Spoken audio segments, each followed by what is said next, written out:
Everyone, तो कैसे हैं आप सब। पढ़ाई आसान है।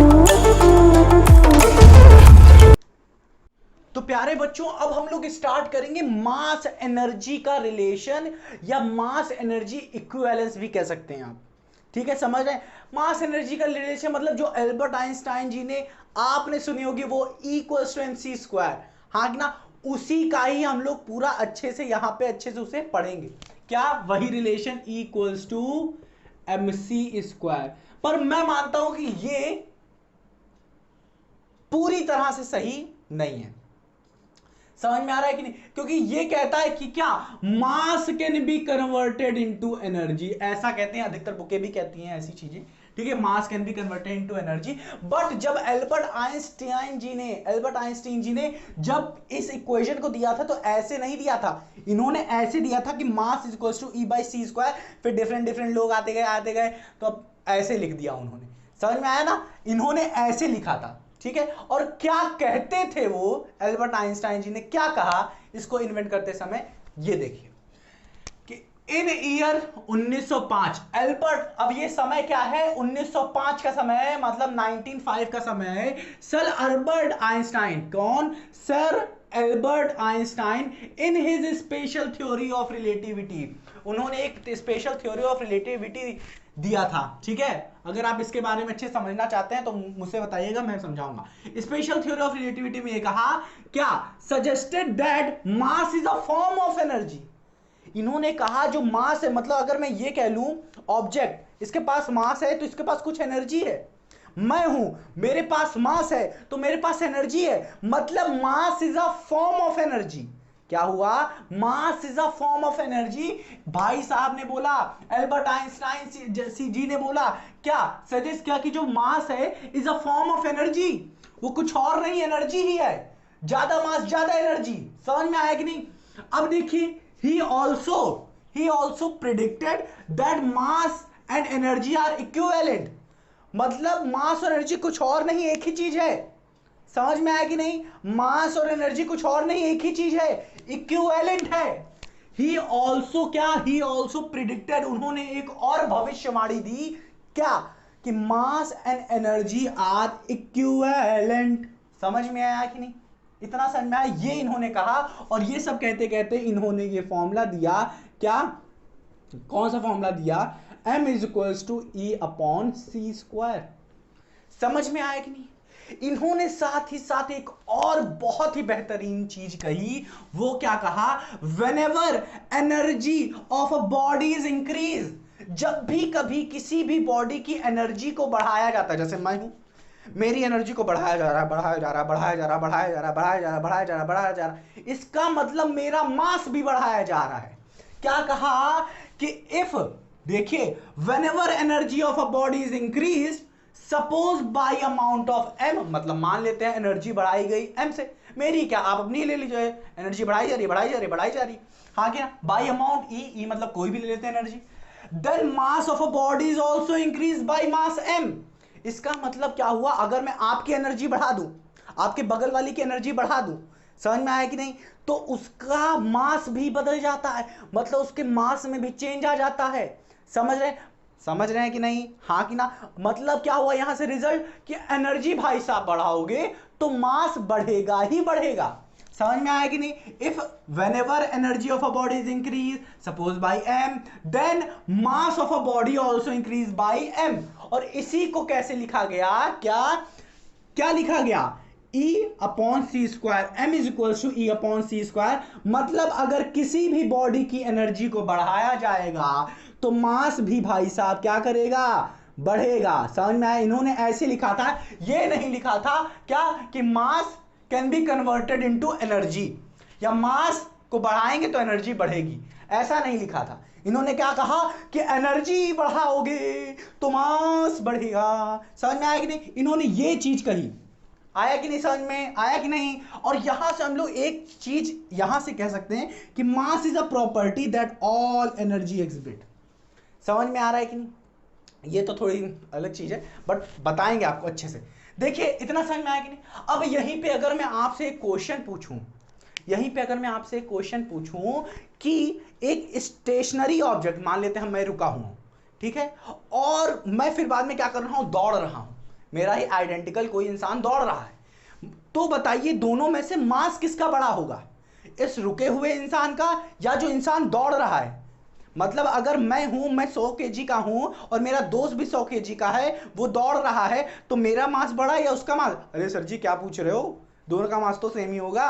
नहीं बच्चों, क्या होगा, जो इंसान दौड़ रहा है उसका मास ज्यादा होगा। समझ में आ रहा है? ऐसा क्यों, ये देखिए।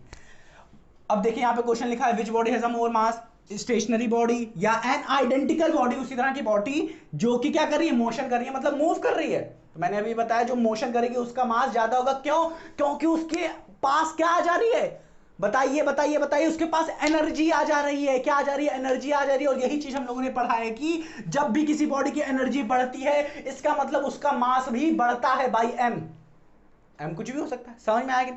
तो ये चीज अपना दिमाग में डालिए, whenever the energy of any body is increased, then its mass is also increase। अपने दिमाग में रख लीजिए ये बात, ठीक है? इस चीज को हमेशा रखिए, इस चीज को ना ही रखिए, ठीक है? कि जब भी कभी एनर्जी बढ़ेगी तो मास भाई साहब बढ़ेगा ही बढ़ेगा। समझ में आया कि नहीं? इसको समझ लिए। तो इसका मतलब हुआ कि जो स्टेशनरी बॉडी है उसका मास, मान लेते हैं कोई स्टेशनरी मास है, मान लेते हैं 100 केजी है, मान लेते हैं हम एक स्टेशनरी बॉडी है, मान लेते हैं 100 केजी है, और अगर मैंने उसको दौड़ाया तो उसका हो सकता है मास क्या आ जाए, 100.1 ग्राम, 100.1 केजी आ जाए। मतलब समझ में आ रहा है कि नहीं? मतलब उसमें मास कुछ ना कुछ आएगा, समझ, मास कुछ ना कुछ इंक्रीज हो जाएगा, भले ही पुचुक वाला ही इंक्रीज हो। समझ में आया कि नहीं? मतलब थोड़ा सा इंक्रीज हो जाए। इसका मतलब जो मूविंग मास होगा इसके पास क्या आ जा रही है, काइनेटिक एनर्जी आ जा रही है। जब ये मूव कर रहा है, साथ ही साथ इसके पास हीट एनर्जी भी आ जाएगी। आपने पिक्चर अगर देखते होंगे तो ये चीज देखा होगा कि कभी भी कोई उल्का पिंड ऊपर से नीचे आता है, तो उसके पास हीट एनर्जी भी जनरेट होने लगती है और साथ ही साथ उसके पास काइनेटिक एनर्जी भी होने लगती है। ठीक है, समझ में आ रहा है? और भी तरीके की एनर्जी होती है, समझ में आया कि नहीं? तो उसके पास उसका मास बढ़ता जा रहा है। क्यों? क्योंकि वो बहुत ही तेजी से आ रहा है, बहुत ही तेज काइनेटिक एनर्जी की वजह से आ रहा है। और जब किसी से भिड़ता है ना भाई साहब, तो उसके टकना टूट हो जाते हैं, मतलब सब कुछ तबाह हो जाता है जब टूटता है, भिड़ता है किसी से, समझे? तो ये उस चीज को, जो इस चीज को छोड़ते हैं। देखिए इस चीज को कि जब भी कोई मास क्या होगा, मूव करेगा, कोई बॉडी मूव करेगी तो उसका मास इंक्रीज हो जाएगा। उसी को क्या कहते हैं, एक्स्ट्रा मास कहते हैं। और वही एक्स्ट्रा मास क्या होता है, किसके इक्वल होता है, एनर्जी जो हमने प्रोवाइड किया है अपॉन सी स्क्वायर। अब देखिए क्या होगा, जो मूविंग बॉडी का जो मास है वो किसके इक्वल होगा, स्टेशनरी मास, जो उसके पास पहले से ही मास था जब वो ऐसे था। अब जब वो दौड़ रहा है तो उसके पास एक्स्ट्रा मास आ गया, हाँ मान लिया कि एम एक्स्ट्रा आ गया, हाँ कि ना? तो स्टेशनरी मास तो हमें पता ही है, हाँ कि ना? स्टेशनरी मास क्या, मान लेते हैं 100 केजी या 200 केजी वो उसके पास था जब वो खड़ा था, हाँ कि ना? अब एक्स्ट्रा निकालते हैं। एम एक्स्ट्रा क्या होगा, उसके पास जिस तरह की, क्या बोल रहे हैं, जिस तरह की काइनेटिक एनर्जी आ रही है, काइनेटिक एनर्जी नहीं कि मतलब जिस तरह की, जिस टाइप की एनर्जी आ रही है, काइनेटिक एनर्जी आ रही है, हीट एनर्जी आ रही है, और भी तरीके की एनर्जी आ रही है, समझ में आ रहा है? जिस तरह की एनर्जी आ रही होगी वैसे ही क्या करेगा, इसका क्या, मास भी बढ़ता जाएगा। तो मतलब यहां पे अभी हमें क्या मिल रही थी, काइनेटिक एनर्जी, साथ ही साथ हीट एनर्जी मिल रही थी। तो ये दो एनर्जी मिल रही है, तो मतलब क्या होगा, इन्हीं दोनों के समीशन से क्या होगा, ये एक्स्ट्रा मास पैदा होगा, हाँ कि ना? समझ में आया कि नहीं? तो यहां पे हम लोग कह सकते हैं mass is a property that all energy exhibit. क्या, mass is a property that all energy exhibits. समझ में आया कि नहीं? और ये कह सकते हैं amount of energy in a body. मतलब जो मास होता है, मास कुछ और नहीं, amount of energy in a body, mass और कुछ नहीं, जो बॉडी के अंदर एनर्जी होती है वही होती है उसकी क्या, मास होती है, और कुछ नहीं।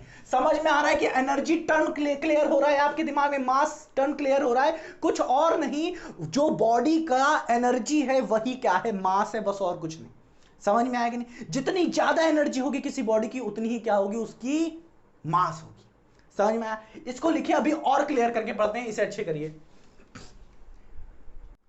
तो बच्चों अभी हम लोगों ने पढ़ा क्या, कि जब भी कोई ऑब्जेक्ट मूव करता है तो उसके पास एक एनर्जी आ जाती है, और वही एनर्जी क्या होती है, मास हो जाती है। मतलब उसके पास एक एक्स्ट्रा मास आ जाता है। अगर मैं ऐसे खड़ा हूं तो मेरे पास जो मास है, चलो ठीक है एक्चुअल मास है हमारे पास, बट अगर मैं दौड़ना शुरू किया मतलब मेरे पास कुछ एनर्जी आ गई, मतलब क्या हो गया, मेरा मास बढ़ गया। समझ में आया? और उसी मास को कहते थे एक्स्ट्रा मास। अब यहां पे देखेंगे हम लोग कि जो एक्स्ट्रा मास मिला है उसकी वैल्यू कितनी है। समझ में आएगी? तो देखिए बच्चों, हम लोग देख सकते हैं एक्स्ट्रा मास जो है वो एनर्जी जितनी हमें मिली है divided by speed of light c, जिसकी 3 × 10⁸। अब divided by speed of light का स्क्वायर मतलब 3 × 10⁸ का स्क्वायर मतलब 10⁻16। अरे भाई साहब, इतनी बड़ी क्वांटिटी से जो एनर्जी हमें मिल रही है उसको डिवाइड कर रहे हैं, मतलब क्या हो रहा है, जो एक्स्ट्रा मास आ रहा है वो क्या हो रहा है, बहुत ही कम हो जा रहा है, मतलब बहुत ही छोटा पुचुक सा हो जा रहा है।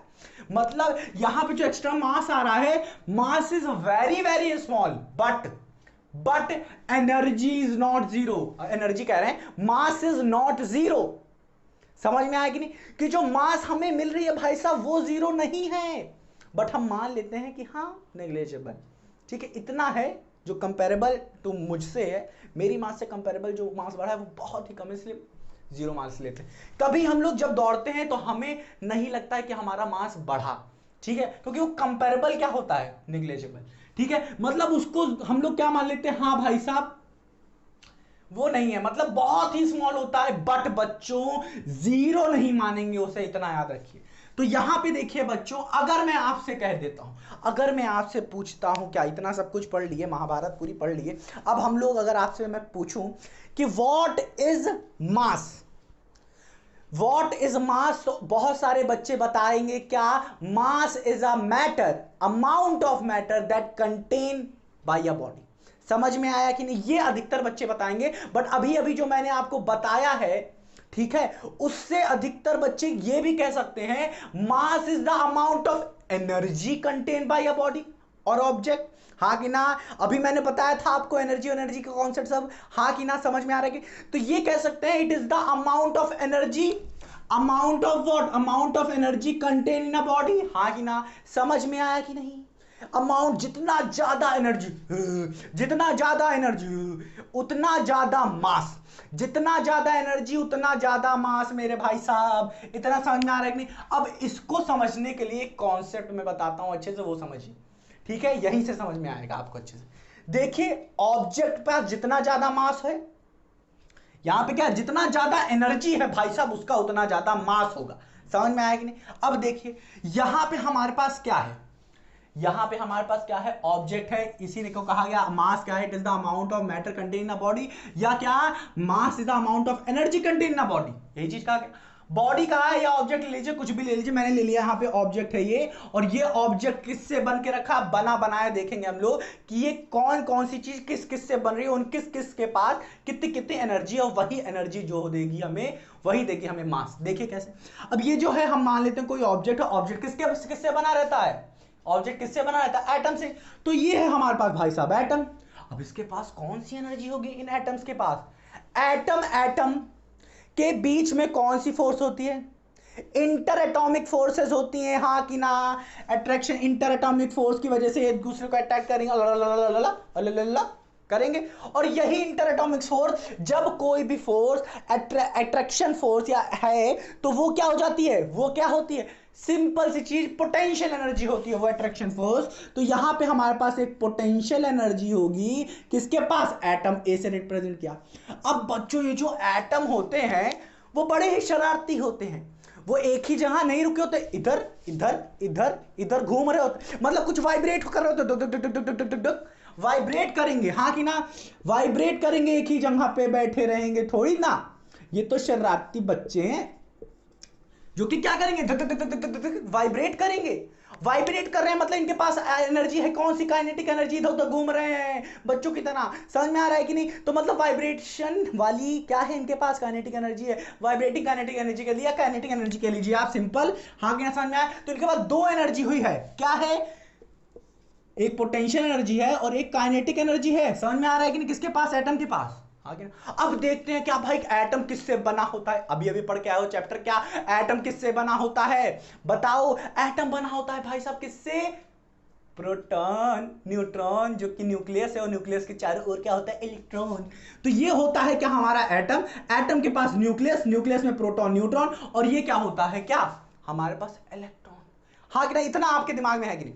अब देखिए भाई, इलेक्ट्रॉन ये क्या करेगा, प्रोटॉन इसको खींचेगा, हाँ कि ना, अब इसको खींच रहा है, हाँ कि ना, समझ में आ रहा है, खींच रहा है, ये कह सकते हैं आप इलेक्ट्रोस्टैटिक फोर्स से क्या कर रहा है, ये इसे खींच रहा है, समझ में आ रहा है कि नहीं। और यही इलेक्ट्रोस्टैटिक फोर्स क्या हो जाती है मेरे प्यारे बच्चों, वही कन्वर्ट हो जाती है पोटेंशियल एनर्जी। जहां आपको इलेक्ट्रोस्टैटिक फोर्स दिखे वहां पोटेंशियल एनर्जी है। जैसे हम लोग देते थे पोटेंशियल, ग्रेविटेशनल पोटेंशियल एनर्जी, वो क्या करता था, अगर मैं सूरज को देखूं और मैं अगर धरती को देखूं, तो सूरज धरती को किस एनर्जी से खींच रहा है, पोटेंशियल, ग्रेविटेशनल पोटेंशियल एनर्जी। अब देखिए, अर्थ किसी भी ऑब्जेक्ट को ऊपर से कैसे खींचती है, ग्रेविटेशनल पोटेंशियल एनर्जी। समझ में आ रहा है कि नहीं, इसी एनर्जी से ये भी खींचेगा, हाँ कि ना। और जब भी खिंचाव आ रहा है वहां पे हमेशा पोटेंशियल एनर्जी होगी, तो यहां पे एक अट्रैक्शन हो रहा है, तो इसको हमने क्या कहा, इस इलेक्ट्रॉन के पास भी क्या है, पोटेंशियल एनर्जी। अब ये पोटेंशियल एनर्जी जो है इसके पास, इलेक्ट्रॉन को, इलेक्ट्रॉन के पास पोटेंशियल एनर्जी के साथ साथ काइनेटिक एनर्जी भी है। क्यों, क्योंकि ये चारों रिवॉल्व कर रहा है, समझ में आ रहा है, छिक छिक छिक छिक छिक छिक छिक छिक छिक छिक छिक, क्या कर रहा है, ये रिवॉल्व कर रहा है, समझ में आया, एक घूम रहा है इधर इधर सर्कुलर, ठीक है। तो इसके पास ये साथ ही साथ वाइब्रेशनल काइनेटिक एनर्जी, या फिर आप कह सकते हैं क्या, काइनेटिक एनर्जी है। समझ में आया कि नहीं, हाँ कि ना, हाँ कि ना, इतना समझ में आया। अब देखिए बच्चों, इतना समझ में आया, मतलब energy energy energy energy energy सब आ रही है। अब देखिए प्रोटॉन, वो न्यूक्लियस, न्यूक्लियस किससे बना होता है, प्रोटॉन न्यूट्रॉन से। किससे बना होता है, प्रोटॉन और न्यूट्रॉन से। तो मान लेते हैं इस न्यूक्लियस के पास इतने प्रोटॉन न्यूट्रॉन है, टक टक टक टक टक टक टक टक टक टक टक, इतने सारे हैं। अब ये प्रोटॉन और न्यूट्रॉन हम लोग पढ़ के रखे हैं ना, कि इनके अंदर कौन सी फोर्स होती है, प्रोटॉन प्रोटॉन के बीच, न्यूट्रॉन न्यूट्रॉन के बीच, न्यूट्रॉन प्रोटॉन प्रोटॉन प्रोटॉन, इन सब के बीच में क्या होती है प्यारे बच्चों, न्यूक्लियर फोर्स होती है। क्या होती है, न्यूक्लियर फोर्स होती है, न्यूक्लियर फोर्स होती है, जो कि डोमिनेट करती है किसको डोमिनेट करती है, इलेक्ट्रोस्टैटिक फोर्स को। इलेक्ट्रोस्टैटिक फोर्स किसके बीच में लगता है, प्रोटॉन प्रोटॉन के बीच के में फोर्सेस लगती हैं, ठीक है, इलेक्ट्रोस्टैटिक फोर्स लगती हैं, लग तो रही है ना फोर्स, हाँ कि ना। अब इलेक्ट्रोस्टैटिक फोर्स लग रही है और साथ ही साथ इसमें न्यूक्लियर फोर्स भी लग रही है, समझ में आ रहा है कि नहीं। अब देखिए बच्चों, हमने आपको बताया था जहां भी कभी भी फोर्स ऐसी आ जाए खिंचाव वाली, वहां पे पोटेंशियल एनर्जी आ जाएगी। तो यहां पे भी हमारे पास आगे क्या, पोटेंशियल एनर्जी आगे किसमें, न्यूक्लियस में आ गई हमारे पास। समझ में आ रहा है कि नहीं, इसके अंदर भी प्रोटॉन न्यूट्रॉन न्यूट्रॉन के बीच में, प्रोटॉन प्रोटॉन के बीच में, ठीक है, समझ, पोटेंशियल एनर्जी आ गई, आ रहा है कि नहीं समझ में, हाँ कि ना। तो ये आ गई हमारी पोटेंशियल एनर्जी, क्यों, क्योंकि ड्यू टू द अट्रैक्शन। समझ में आया कि नहीं, हाँ कि ना। और साथ ही साथ ये लोग छोटे छोटे पार्टिकल है, छोटे छोटे पुचुक पुचुक से हैं, हाँ कि ना, समझ में आया। तो ये सब क्या करेंगे, वाइब्रेट भी करेंगे, डक चिकी डक चिकी डक चिकी खेल रहे होंगे, तो इनके पास क्या होगा, काइनेटिक एनर्जी भी होगी। वही चीज जो यहां पे रिपीट हो रही थी, वही चीज यहां पे भी होगी, समझ में आया कि नहीं, हाँ कि ना। तो ये डक्की चिकी खेल रहे होंगे, तो इनके पास क्या होगा, काइनेटिक एनर्जी होगी, हाँ कि ना, वाइब्रेशन काइनेटिक एनर्जी, समझ में आया कि नहीं। तो ये चीज तो होगी, न्यूक्लियस किससे बना होता है, प्रोटॉन न्यूट्रॉन, प्रोटॉन न्यूट्रॉन के पास पोटेंशियल एनर्जी काइनेटिक एनर्जी भी होती है, समझ में आया कि नहीं, हाँ कि ना। अब बताइए, प्रोटॉन और न्यूट्रॉन भी क्या किसी पार्टिकल से बना है, बताइए, क्या ये भी किसी पार्टिकल से बना है। हाँ बच्चों, ये भी एक पार्टिकल से बना है, बट इलेक्ट्रॉन नहीं बना, ये एलिमेंट्री पार्टिकल है, ये किसी से नहीं बना है, इसके आगे कोई नहीं देखा गया कि कोई इससे ये बना भी हुआ है, समझ में आया। क्वाड और एंटी क्वाड से बना हुआ है ये, समझ में आया। तो मान लेते हैं ये है और एक ये है और एक ही साथ साथ ये है, समझ में आया कि नहीं। एक बार कैमरा देखें, हाँ चल रहा है ठीक ठीक, इसलिए देख लेता हूं क्योंकि भाई हम पूरा पढ़ा डालते हैं और रुक जाता है बीच में तो दिक्कत हो जाती है। बहुत सारे लेक्चर में हुआ भी होगा, मैंने बताया भी होगा आपको। तो ये चीज हो गया है, ये हमने देखा कि प्रोटॉन भी भाई बना होता है किन्हीं पार्टिकल से, क्वाड और एंटी क्वाड से, समझ में आया कि नहीं। तो इनसे बना होता है भाई साहब। अब ये क्या करते हैं, ये भी अपने चारों तरफ फील्ड पैदा करते हैं, ठीक है, जिसकी वजह से इनके पास भी क्या आ जाती है, पोटेंशियल एनर्जी और वाइब्रेशनल काइनेटिक एनर्जी आ जाती है, क्योंकि ये भी इधर उधर मूव कर रहे होते हैं, हाँ कि ना। और ये भी कुछ ना कुछ पार्टिकल से बने होते हैं, उसके बारे में नहीं समझेंगे, यहीं तक समझ लीजिए बहुत है, समझ में आया कि नहीं, ठीक है। तो ये हुआ हमारी कहानी। तो इसका मतलब सबके सब क्या हो रहे हैं, सबके सबके पास क्या आ रही है, कुछ ना कुछ एनर्जी आ रही है, जैसे जैसे हम लोग इधर भाग रहे हैं। समझ में आ रहा है, जैसे जैसे जो तोड़ते जा रहे कुछ ना कुछ एनर्जी आ रहा है। इसका मतलब हम यहां पे कह सकते हैं क्या, जो मास होगा किसी भी ऑब्जेक्ट का वो टोटल सम कह सकते हैं, sum of all energy contain by the body. हाँ कि ना, जितनी भी एनर्जी होगी, कोई भी एनर्जी किस भी फॉर्म में कोई भी एनर्जी होगी, वो क्या होगी, सबकी सब एनर्जी का समीशन कर दो अपॉन सी स्क्वायर कर दो, वो हमारी क्या होगी, एनर्जी ऑफ द बॉडी। समझ में आया कि नहीं? हाँ मां हो सकता है कभी कभार क्या आ जाए, एनर्जी नेगेटिव भी आ जाए। समझ में आया कि नहीं? तो यहां पे हम लोग समझ लेते हैं क्या, कि जितनी भी एनर्जी होगी वही क्या होगा, उस ऑब्जेक्ट का मास होगा। मतलब जितनी ज्यादा एनर्जी होगी किसी भी ऑब्जेक्ट की, उतना ज्यादा ही क्या होगा बच्चों, मास होगा अपॉन सी स्क्वायर। तो यही से हम लोग क्या कर सकते हैं, mass is a property that all energy exhibits. Mass is a property जो हर एनर्जी एग्जिबिट करती है। समझ में आया कि नहीं? इतना पूरा लेखा जोखा पूरा समझ में आया कि नहीं, कि कोई भी ऑब्जेक्ट है उसके पास जितनी ज्यादा एनर्जी उतना ज्यादा क्या होगा, उस ऑब्जेक्ट का मास होगा। समझ में आया कि नहीं? इसे अच्छे से नोट कर लिए। एक और चीज पढ़ते हैं तुरंत, इसे नोट करिए।